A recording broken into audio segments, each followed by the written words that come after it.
What's up, my friend? Welcome back to the Full-Time Wedding Pro podcast. My name is Peyton Helm. It's good to see you. In this video, I'm going to be showing you how to grow your Instagram to book more weddings, not to get a bunch of followers and likes and all that nonsense stuff. Actually, how to grow an Instagram to book you weddings and make you money. This is going to be a full Instagram course. Like, I pretty much am not holding anything back in this video / podcast episode. So if you were wondering like, oh, should I buy this $500 or $1,000 course that these other educators sell for Instagram? Don't, because this is going to be everything that they're going to teach you.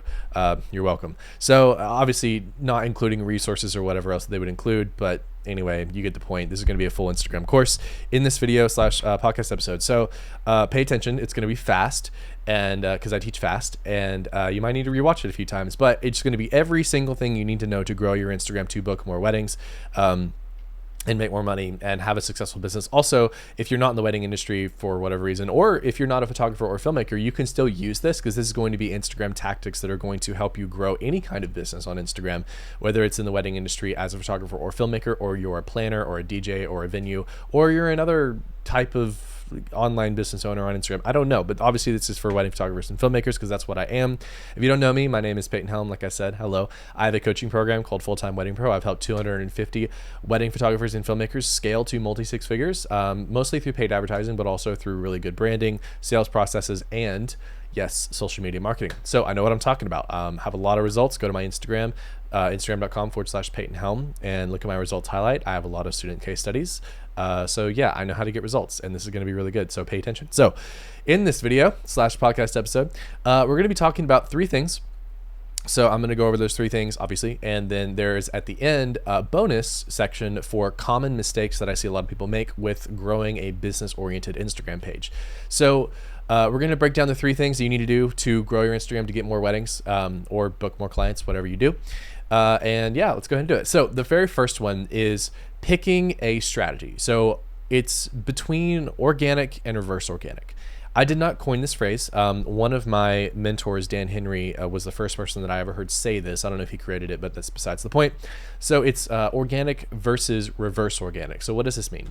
So the organic strategy, these are two strategies. The organic strategy is the strategy that most business owners, most wedding photographers and filmmakers go to for Instagram marketing. So organic is where you are growing an Instagram not only for reach, but also for client nurturing and conversions. Okay.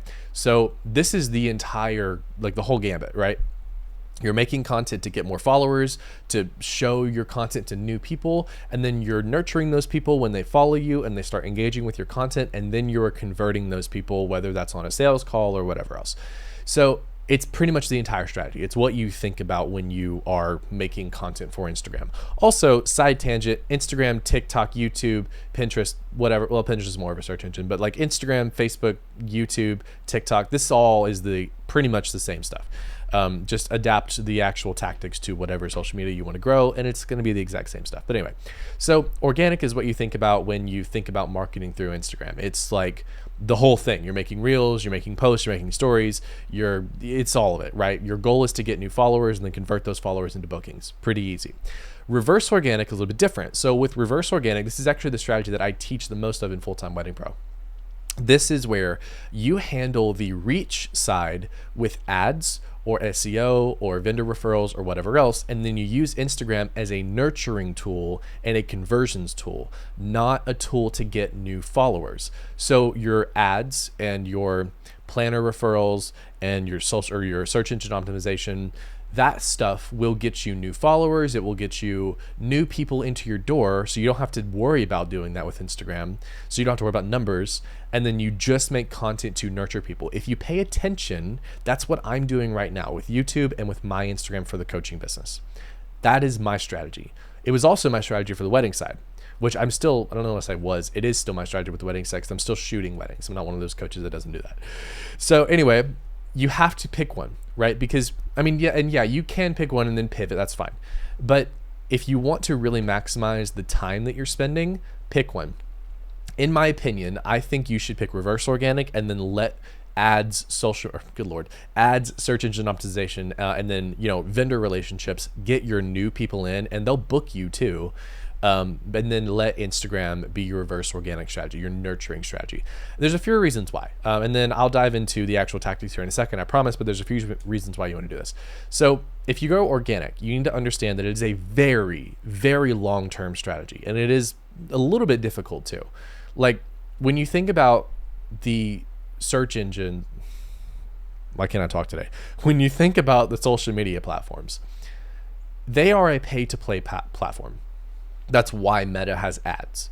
So if you're making content to go viral and to get reach and to like get new couples in that are following you, it's pretty difficult because you have to make content that's good. You have to make content in the method, like the actual medium that the algorithm prefers, like Reels, for example, versus regular posts, which for photographers is difficult. And then you also have to make that content tailored to the types of clients that you want to book. Otherwise, you're just going to have Reels go viral with a ton of people that you don't want to work with. It's not great. So it's very, very difficult. And you have to do it for free. Well, like you're not paying for it. So you have to make content that's better than everyone else if you want to get any kind of reach organically. It's pretty difficult. And it's a long-term thing. You have to have a lot of reps in. You have to make a lot of content to finally get those very few numbers and pieces of content that go really, really well. A lot of times when I work with people who come to me to learn ads, I look at their Instagram, and for the people who have very large Instagram followings, they've done really well on Instagram, it's usually just a handful of Reels that's gotten them most of the results. But they've made hundreds of different types of short form content or posts or stories. So if you're going organic, just be aware it is a long-term strategy, and you should probably find a way to get booked right now versus 2 years down the line when your Instagram has finally grown. There you go. It just is what it is. So if you go reverse organic, that's where, like I said, you have ads, you have search engine optimization. I don't know why I'm struggling with those two right now. You have ads, you have SEO, and then you have vendor relationships that are getting you weddings booked now so you can pay for the eventual reach that you'll get from Instagram.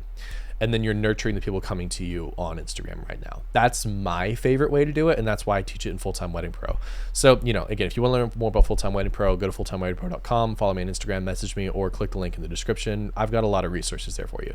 Also, there's a lot of videos on this YouTube channel and on this podcast that talk about how to run ads. So there you go. So anyway, organic versus reverse organic. Hopefully you understand the difference. Now let's actually talk about the tactics here when it comes to, applying this.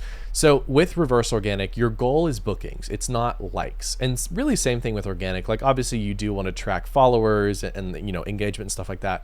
But for the most part, your goal here is bookings. It's not necessarily getting the most amount of followers or whatever else. I've seen a lot, and I really mean it, a lot of wedding creatives who are at multi six figures per year with less than 10,000 followers. A lot of them have only a couple thousand followers. So you don't need a lot of followers. You don't need a lot of likes on your posts and all that stuff. So don't worry about any of that. All you care about is bookings. So let's talk about how to actually, or what types of things you should post between organic and reverse organic. And then I'll dive into the literal things that you should be posting for both of these right now. So if your goal is organic, you need to be Reels focused, short form video focused. That's your number one priority if you want to get more people in on you, because it sounded weird. If you want to get more people following you, because that is what Instagram prefers right now. Short form video, and not only Instagram, by the way, it's what most people prefer. Because the reason why Instagram and TikTok and YouTube are pushing short form content is because that's what the end consumer wants to consume. People love scrolling on Instagram, watching Reels, on TikTok, watching TikToks. It is what it is. So if you're complaining about it and you're like, I don't want to make Reels, like, grow up, first of all. Second of all, it's what people want to consume.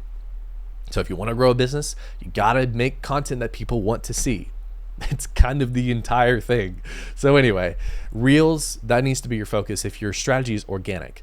Then posts, carousel posts, image posts, whatever, and then stories.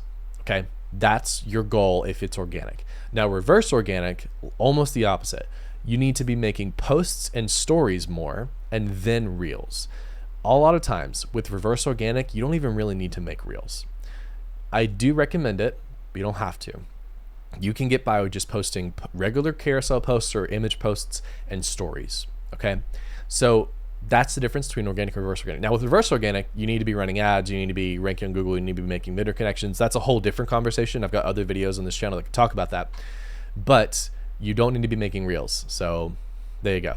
Now here's what to actually post. And I've got 13 of these. So I'm just going to rapid fire through them and then explain each one of these a little bit. So if you want to make content that is going to get followers in, but also nurture people and actually get you weddings booked, here are the 13 things that you should post. Number 1, wedding photos / wedding videos or clips from wedding films.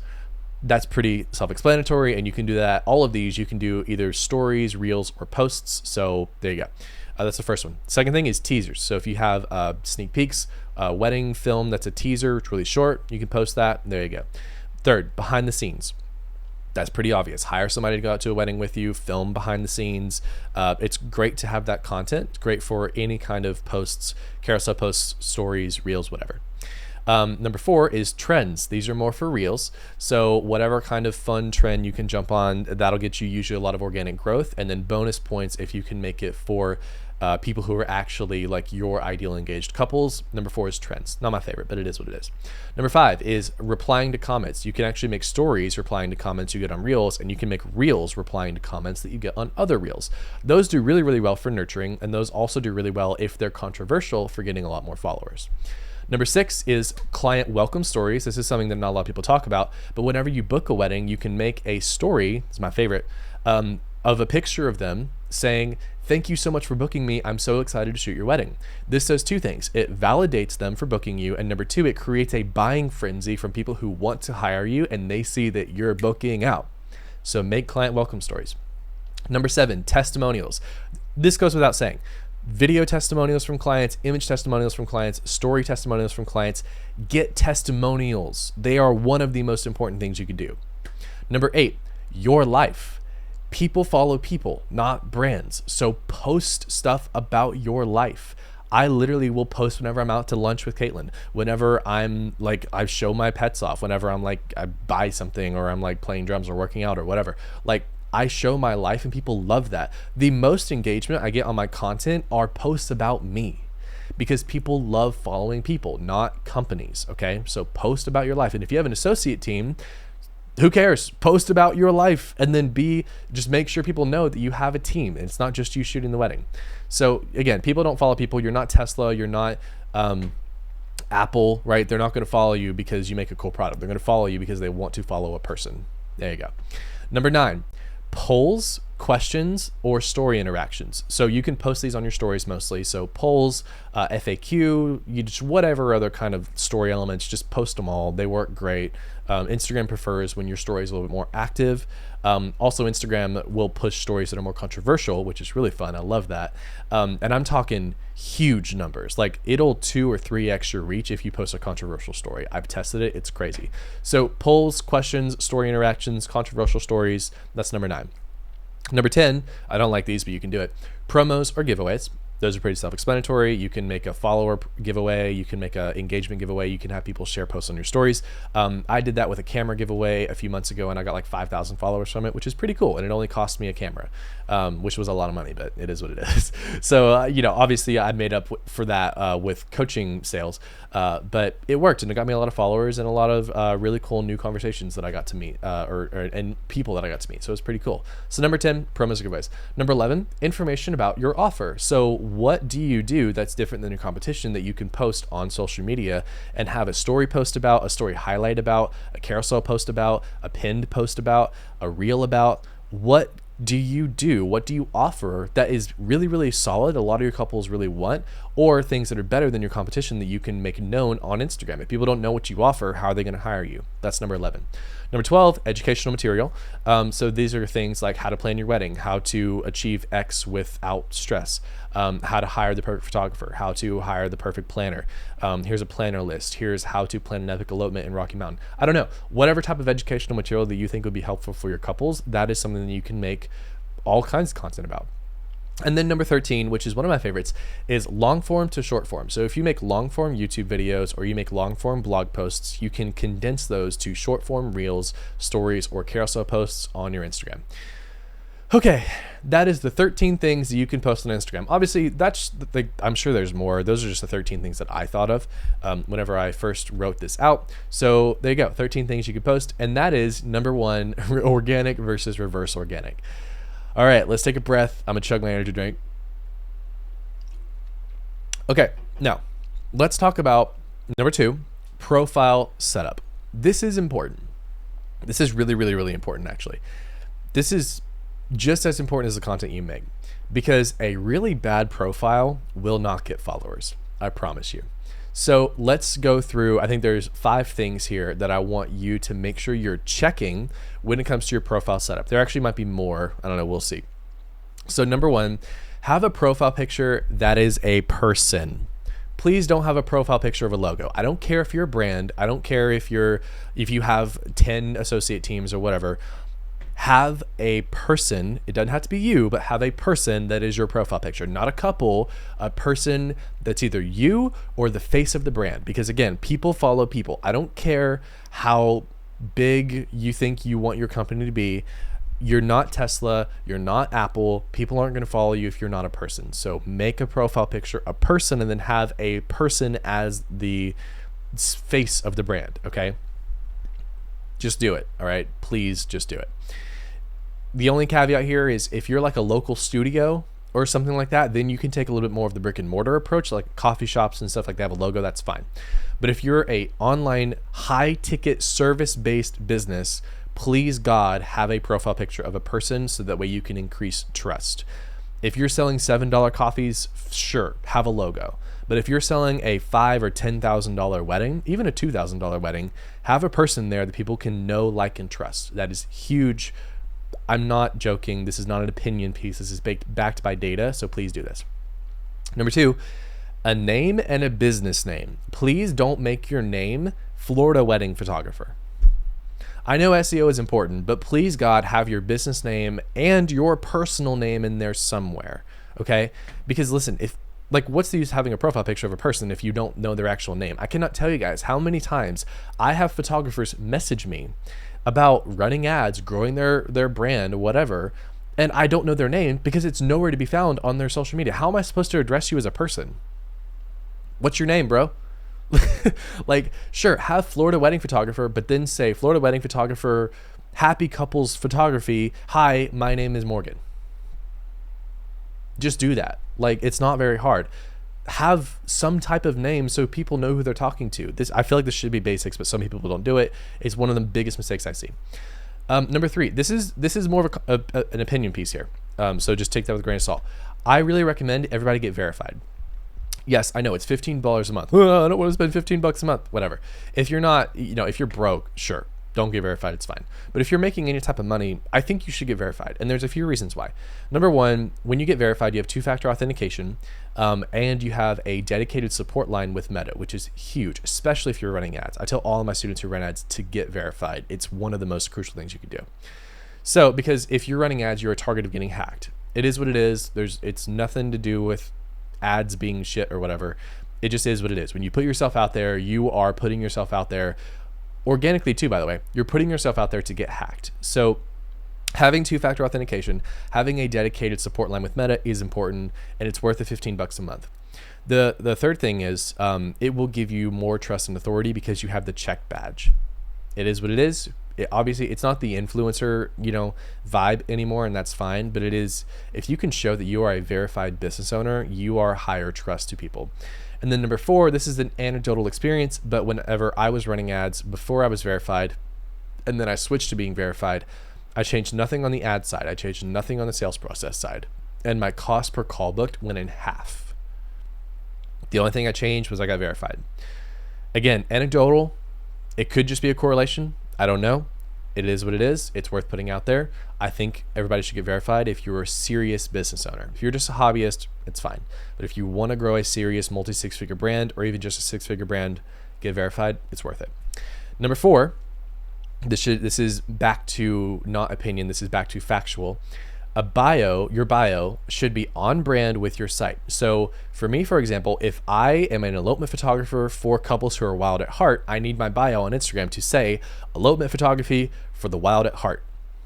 There you go. Make sure your Instagram and your website are on brand and they are together. Okay. Branding is a whole different type of conversation. If you're just a wedding photographer, whatever, you should probably dive in deeper on your branding and your ideal client. That's not what I'm talking about in this video. There's other videos I'm sure I've made, or you can hire me and I can help you do that. Anyway, so your bio should be on brand with your site. Location should be there as well. If you're showing a location. Now, if you want to be primarily destination, you don't want to show location, that's different. But if you want to show your location, please show your location. It's very important. And then number 5 should be a clear call to action. So the call to action should either be click on this link, and that one link be your website. Having one link is very important. You can have one link to go to your website and then have different links on that page. That's fine. I do that. But you should have one link in Instagram. It's so messy when you try to click on an Instagram page and like you click on it and there's like 3 links that pop up and then one of them and it goes to a whole bunch of links. It's ugly. One link. Go to a links page if you want to have multiple that's on brand. Don't make it through Linktree. Put it on your website and have different links where you want people to go. There you go. Clear call to action. Click on this link or message me something and we'll get you booked. There you go. Pretty easy. That's profile setup. Very important. There's more stuff that I could add here too. Like story highlights are great to have on brand. Story highlights are great to have. You can pin posts on your Instagram page. That's really great. There's a lot more nitty gritty stuff we can do here, using emojis and stuff like that, using hashtags. That's cool too. You can, they don't really matter that much. But anyway, that's profile setup, number 2. Number 3, one of the most crucial things you can do, use your DMs. They are there for a reason. So here are the 3 best ways to use your DMs. Number 1, message your new followers. And that includes vendors. So not just new couples, message new vendors as well. Every single time somebody follows you, if it is either a vendor you can connect with or a couple you can book, reach out to them and say, yo, thank you so much for following. And then ask them a question. How'd you come across this page? When did you get engaged? Where are you at in wedding planning? If they're a vendor, oh my gosh, your work is beautiful. Where are you located? I would love to potentially work with you. Or, oh my gosh, I see you're also in St. Pete. That's crazy. Hey, we just had a hurricane. Like, you doing okay? Be a person, be a human being, and just start conversations with people who follow you. They followed you for a reason, and they probably followed you either because they liked your work or they liked you as a person and they want to have more content from you. So they are not going to be turned off and be like, if you're messaging them on Instagram, if they follow you. So shoot them a message. That's number 1. Number 2 is message people who engage with your content, right? So obviously, one thing I'm not mentioning here is like if people message you because they want services from you, that's a given. But message people who engage with your content. Like if you see a couple liking a lot of your posts, message them. Say, oh my gosh, I see you've been liking a lot of my posts. Like, thank you so much for your support. I saw you guys are engaged. I'm just curious, where are you at in your wedding planning? Here's the thing with DMs. People know, couples know that you're messaging them so that way you can eventually book them. They are aware of it and it's fine. They are not turned off by it. Now, if you message them and you said, hey, I noticed you just followed me. Would you like to hire me as your wedding photographer? Back up. Okay, back up. Don't do that. But if you start a genuine conversation with them with the frame and the expectation of, hey, you're a couple, you're engaged, I would love to help you out with any kind of content, or not content, any kind of, planning or educational material I can, great. Or come with the frame of, hey, you're a human and you're engaged. That's so exciting. Congratulations. As another human, I just want to reach out and say thank you for following me. And if you need anything, I'm here.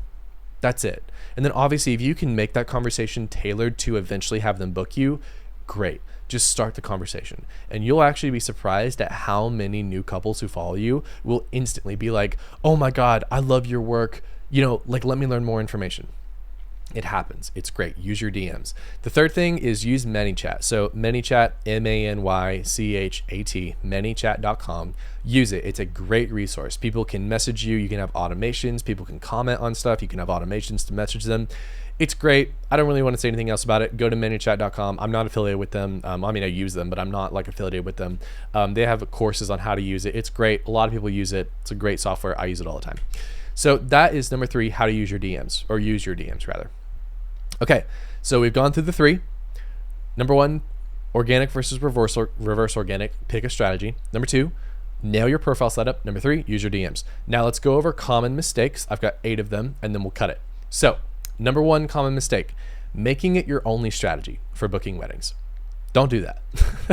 You never want to have only one strategy to book weddings. And this goes for ads, by the way. And I'm an ads coach, but I tell my students, don't just have ads as your only strategy, okay? Because anything can happen. You can have your Instagram shut down. You can have your ads shut down. You can have your Google, your website, if it's ranked on Google, you could have it taken down for whatever reason. You don't know. You don't own any of these things. So don't only have one marketing strategy in general. Just don't do it. Have multiple. Number 2, common mistake, blaming the algorithm. Listen, guys, this is probably going to be one of the most offensive things I could say, but it's true. And it's not my opinion, it's facts. If you make content that doesn't get reach, it's because nobody wants to engage with your content, not because the algorithm hates you. It's because you're not making content that's good enough to stand out against all of the other people making content. So make better content. That's it. Don't blame the algorithm. The algorithm doesn't hate you. The algorithm hasn't changed. The algorithm favors reels, yes. So if you're making reels, you need to make better reels if they're not getting reach. It is what it is. There's nothing else to it.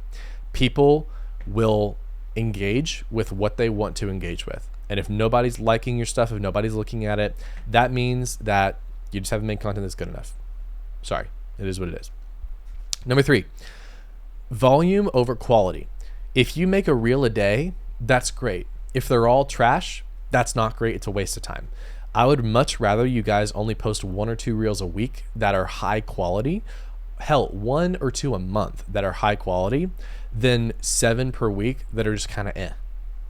And again, that's if your strategy is organic. If your strategy is reverse organic, doesn't even matter. Volume doesn't even matter really. Just have something that's consistent and have something that's high quality. That's it. Number 4, not sticking to a cadence. Cadence equals consistency. Post 3 times a week, post 5 times a week, post once a day, post twice a day. It doesn't matter. Just post consistently. That's the number 1 important thing. Number 5, hiring a social media manager too soon. Listen, if you haven't booked out your weddings, if you are running, if Instagram's the only thing you're doing, there's no point in hiring a social media manager. There's just not. That's just something I've seen a lot. Some people are like, oh my God, I need to grow Instagram, but like, I don't really know how to do it. So I'm going to hire a social media manager to help me. That's fine. If you have the extra money, go for it. But if you don't have money and you have more time, you should just do it yourself. That's my opinion. Number 6, on the same note, is not hiring a social media manager. So you're going to get to a point where you have a lot of constraints. We talked about this in the last video.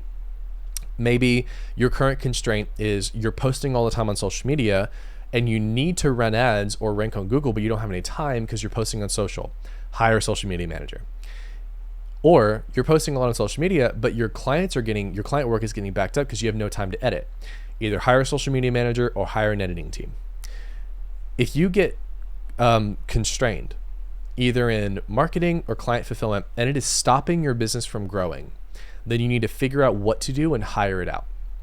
If you already know how to do it, by the way, that's when you should hire. You shouldn't hire a social media manager if you have no idea how to grow on social media. I'm sure there are some that can help you do that and like tell you what to do, and that's fine. But if you're just hiring somebody to hire somebody and you don't know that, like you don't know what they know, and if they don't know a lot, that's not going to help you. So there you go. That's number 5 and number 6, all about hiring. Number 7, ignoring vendors. Please do not ignore vendors. Vendors, if you want to make relationships, social media is the way to do it right now. Obviously, you can go to bridal shows, you can meet them in person, you can shoot weddings, and that's great. But if you want to have a lot of really great relationships with vendors, don't ignore them on social media. Post them when you're at weddings. Tag them in your stories if you're shooting a wedding with them. If they've worked a wedding with you, when you post that wedding, tag all of them.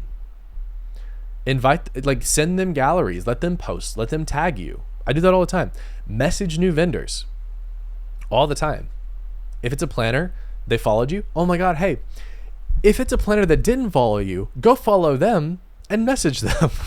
Like, who cares, right? You're here to make relationships. So go do that.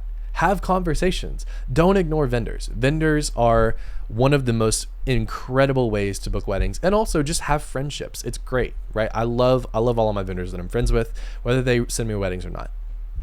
Number 8, kind of talked about this earlier, is not showing your life. If you have an Instagram that is just 30 posts of weddings and you post no stories, it feels very lonely, and it honestly feels like you've shut your business down. People want to follow people, so show your life every day. Post on stories as much as you can, whatever. It doesn't matter. I've seen so many photographers that are very, very, very good at this, and they get incredible results from social media. There is a direct correlation that I have seen from people who show their life and people who have very successful social media marketing strategies. Post your life. People want to see it. It is what it is. Okay, guys, that's a wrap for this video. 30-minute long video, pretty long one. But this is how to grow on Instagram. It is one of the most, it's one of the most incredible things you can do. Social media is crucial. You have to have a good social media if you want to book a lot of weddings, if you want to make a lot of money as a business owner. Yeah. All right, guys. Love you. See you in the next video. Bye-bye.